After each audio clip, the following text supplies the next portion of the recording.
জয় জয় কেউ হারবে না।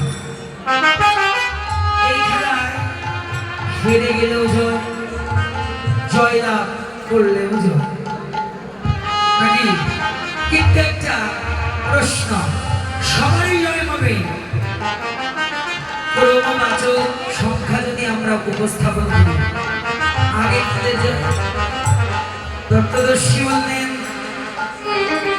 আমি তাদেরই জয় রে,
হরিনাম যজ্ঞে তো সবাই আসে না, করি যায় কয়জন, গায়ে ময়লা লেগে যাবে, ভালো বস্ত্র পরে এসেছি ওটা মলিন হয়ে যাবে, কিন্তু ওটাকে মলিনতা থেকে তুমি রক্ষা করলে, গড়ি দিলে না, গড়ি না দিলে যে তোমার চিত্ত মলিন হচ্ছে।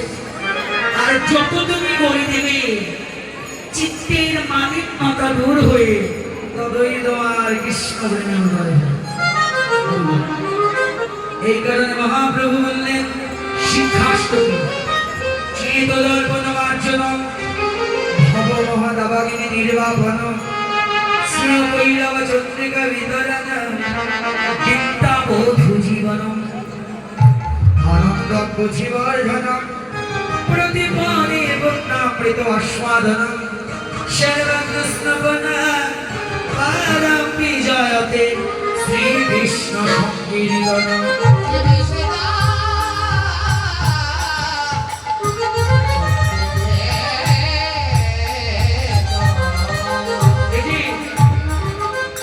হরিনামের বহু ফল হয়, মুখ্যতম ফল প্রেম ভক্তি লাভ। অনেক ফল নাম করে নামের কাছে যা চাওয়া যায় নামে তাহাকে তাই দিয়েছে, কিন্তু সর্বশ্রেষ্ঠ নাম হরিনাম করে কি করা, সেই ভক্তিকে লাভ করা। ওই ভক্তি ধন আগে লাভ করতে হবে। সাধনে করে না চাইয়ে মানব, ভজনে করে না চাইয়ে প্রেম রতন চাহিয়ে মানব, প্রীত রতন চাহিয়ে। तुलसी मिलने से हरी मिले तो मैं बिंदूंगी छाड़, पत्थर फिसले हरी मिले तो मैं पूजूंगी बहार।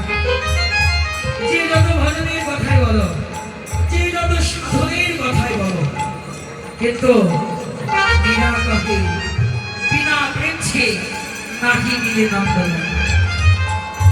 তুমি তুলসীর মালায় করো, তুমি যত কিছুই করো না কেন, অন্তরে যদি তোমার বৈরাগ্য না আসে তোমার প্রেম ধন তোমার লাভ হবে। আর বৈরাগ্য যদি আনতে হয় সমস্ত অহংকারের মাথা ভেঙে সাধুর বাজারে আসতে হবে। এই সাধুর বাজারে এসে যার যার অহংকারে গর্ব চূর্ণ করে এই ব্রজের ধুলা গায়ে মাখলে প্রেম ভক্তি লাভ হবে। এই কারণে হরিনাম করলে বাসা ভালো হয়, ত্রিতাপ জ্বালা দূরীভূত হয়, এই হচ্ছে হরিনামের অক্ষরতর ফল। আচ্ছা মা, হরিনামের প্রতি এত তোমাদের লালসা কেন? এই আমার বাবা লোকনাথ মন্দির প্রাঙ্গণে, আশ্রম এবং মাতা দুর্গা মন্দির প্রাঙ্গণে 5 দিন ব্যাপী হরিনাম মহাযজ্ঞানুষ্ঠান হয়েছে। 5 দিন তোমরা নাম শুনেছ, আবার জাতকের মতো এসে নামের মাহাত্ম্য শুনতে বসেছ। কি নাম শুনলে আর লীলার মধ্যে নামের মাহাত্ম্য তোমরা আস্বাদন করো।